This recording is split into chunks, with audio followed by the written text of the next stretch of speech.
Hey everyone! In this video I am going to talk about my first 3 years as a 3D artist. To be honest, I spent quite a while thinking about whether I should record this video. I am not a big fan of drawing attention to myself, but I decided it's time to reflect on my 3 years in 3D. I've tried to make this video as useful and meaningful as possible, both for those who are just considering a career in this field and for those who have already been working in it for a while. So I'd really appreciate it if you hit the like button before this video starts. I divided this video into separate topics with time codes, so you can jump straight to the part that interested you the most. Let's not waste any more time and dive in. My name is Victor and I am a professional 3D artist. I have been making a living doing this for past 3 years, and during that time I have worked on around 200 projects. Some were super quick, just simple models done in minutes, others were big budget commercial videos you might have seen online or even out on the streets. I have had all kinds of clients, from people who just wanted to surprise a loved one with a custom 3D printed figure, to big names in home appliances, car companies and telecom giants. Unfortunately, I can't really talk about a lot of those projects because of NDAs and all that fun stuff. So you would just have to take my word for it. Or don't. I mean, I'm just some guy on the internet. My first brush with 3D happened back in 2019. I've always been into video games, movies, animations, basically anything with cool visuals. One evening, feeling a bit frustrated with the limited creative opportunities in my hometown, I thought, okay, I need to try something new. At that time I was messing around with Photoshop. Yeah, that didn't click with me. So I started thinking, what else is out there?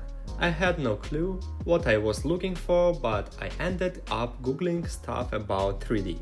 What programs exist, where to learn for free, that sort of things. Now, just for context, I had no powerful computer, no free time, and definitely no money for fancy courses. So my learning process was, let's say, very freestyle. I start learning, drop it, come back, give up again, total chaos. That cycle went on until I eventually started this channel and a couple of other 3D related ones, and things finally started to stick. At first I was barely making anything from the channels, like maybe enough to buy a coffee. But the desire to learn just kept growing. Eventually someone from WingFox reached out and offered me a collab.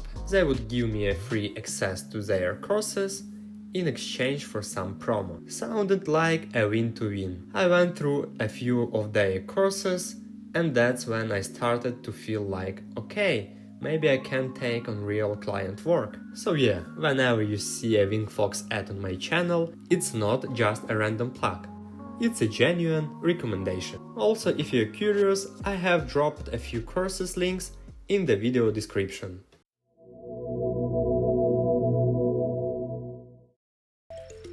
While picking up my new skills, I was also building up my portfolio and posting videos and pictures with my latest work.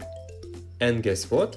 People started noticing. My first real project was actually pretty cool, creating a custom 3D avatar and a few scenes featuring it. After that first project, it hit me, hey, I can actually work in this field. Before that, I was constantly dealing with self-doubt. To be honest, I still catch myself slipping into that mindset from time to time. But with more experience and a bit of growing up, I have realized it's mostly a psychological trap. You have to push through it, otherwise it would just slow down your growth. That said, it's a tricky balance. On one hand, you don't want to feel like a fraud.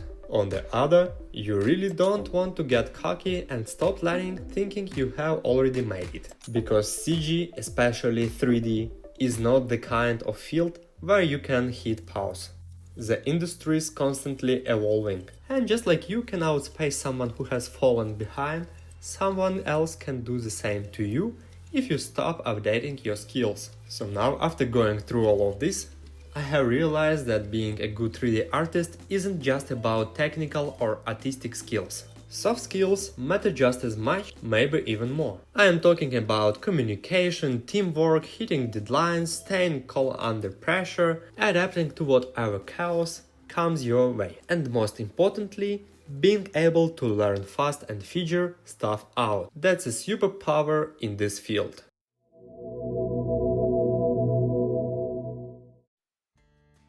I was looking for work everywhere.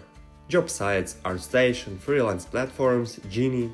And then one day someone saw my portfolio and reached out with a really cool project. They needed to turn 2D characters designs into full 3D models, build scenes around them and do the final renders. That gig gave me a massive boost. By the way, it's still in my portfolio. Links in the description if you want to check it out. I kept grinding and eventually started working with a startup that made 3D printable models. We didn't work together for long, but I kept up a ton of useful knowledge that came in handy later. Of course, not all offers were exciting. Some were super small, low effort gigs that I did just to stay afloat. But eventually I started getting a few positive responses to the job I was applying for. And that's when things started to roll. I landed a few solid offers, actual decent ones. One of them led me to a job at the top 3D printing company, where I got hired as a 3D generalist.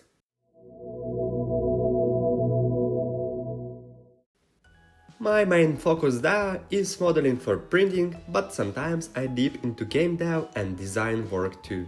At the same time, I constantly learning new software and leveling up my skills. That whole period was a bit of a roller coaster. There were times when I seriously thought about quitting. Like, is this even the right path for me? Kind of doubts. But thanks to an awesome team and my own stubborn need to grow, I push it through and I am still here. On the side, I also take on freelance projects now and then, but that's a whole other story, which I'll cover in a separate section later in this video. Freelancing is mixed bag. You got low-balling, clueless clients, middleman trying to take a cut, the usual chaos. But every now and then you get lucky and land awesome clients, decent budgets, clear tasks and people who actually understand the creative process. Some of my best projects came from clients who reached out me directly, specifically because they wanted my vision. That's how I ended up working with some international companies, brands you have definitely used or heard of. And one of my pieces was even featured for quite a while on one of the biggest digital screens in Europe. I also made a few solid attempts at building a full-on creative team. And while there was some success, I quickly realized this industry eats up a lot of time, energy and money. So for now, I have put that idea on pause and decided to focus on growing as an individual artist. But who knows, never say never. After everything I have been through, I came to a pretty clear conclusion. There are two things every artist should focus on.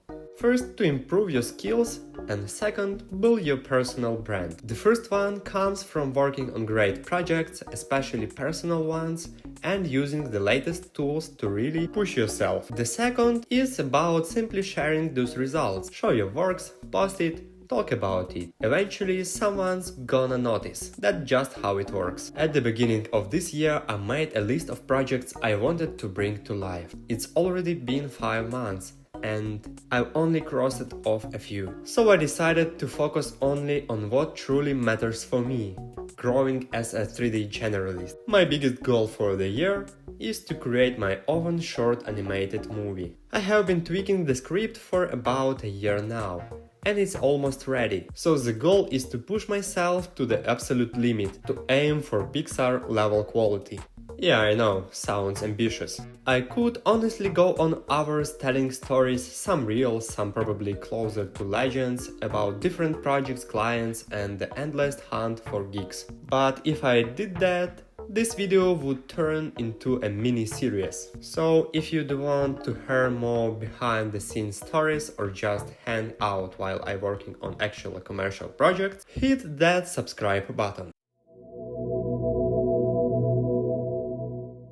So now let's take a quick look at the current state of the 3D industry, a little market evaluation, if you will. We will go over the pros and cons, and then I will share some of my personal predictions for the future. There are tons of different paths you can take: modeling, animation, texturing, VFX, game dev, you name it. Often, you have the freedom to work from home. It's a creative, engaging field where no 2 days are the same. It can be pretty stressful. You are working in the field of abstract services, where what you like as an artist might be totally rejected by client, and vice versa. You're online 24/7, especially if you're a freelancer. It's high pressure, the industry evolves so fast it's physically impossible to keep up with everything, so it's super important to have clear learning strategy and pace yourself. Bonus point: income. Now this one's very subjective. What's good money for one person might not be for another. But in general, budgets for 3D projects are often noticeably lower compared to fields like programming or UX and UI design, so salaries and freelance rates can reflect that. So what do I predict? Well, the field is growing steadily and definitely needs to skilled professionals. If you look at the trends, major companies are pouring big money into entertainment, virtual experience and tech powered by 3D graphics. Also, and this is a huge, AI is already being integrated into 3D workflows in a very real way. It's speeding things up, and that's only going to continue. So yeah, the future looks promising, but it's also going to be competitive. The key is to stay adaptable and keep learning. Alright, that's pretty much everything I wanted to share in this video. I really hope it was helpful, or at least gave you a bit of insight into what working in 3D is actually like. If you enjoyed it, I would seriously appreciate your likes and subscriptions. Also, feel free to drop a comment if there is a topic you would like me to cover next. As always, wishing you all the best and see you!